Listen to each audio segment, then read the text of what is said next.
Let me just share a brief update on Sudan. On Saturday, I directed the temporary suspension of operations at Embassy Khartoum, and we conducted a successful operation to safely evacuate all U.S. Embassy personnel and their dependents. I want to reiterate my appreciation for the leadership of Ambassador John Godfrey and the entire Embassy team who managed the consolidation of our people and the necessary preparations for the evacuation under a very fluid security situation, even as they were tirelessly working to broker an Eid ceasefire.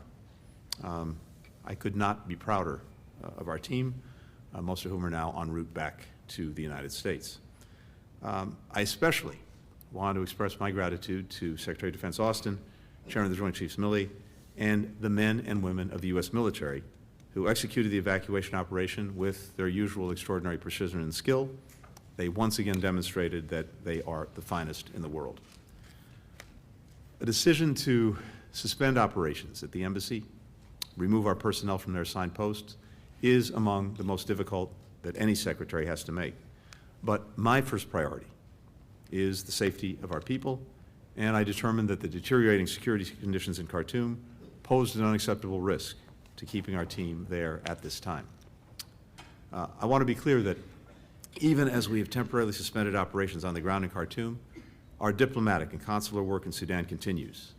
Indeed, in just the last 36 hours since the embassy evacuation operation was completed, we've continued to be in close communication with U.S. citizens and individuals affiliated with the U.S. government to provide assistance and facilitate available departure routes for those seeking to move to safety via land, air, and sea.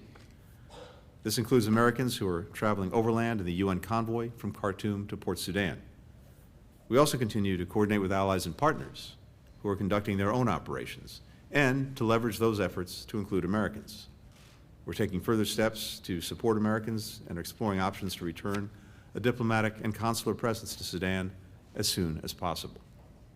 We've also continued to engage directly with General Burhan and General Hamedi to press them to extend and expand the Eid ceasefire to a sustainable cessation of hostilities that prevents further violence and upholds humanitarian obligations.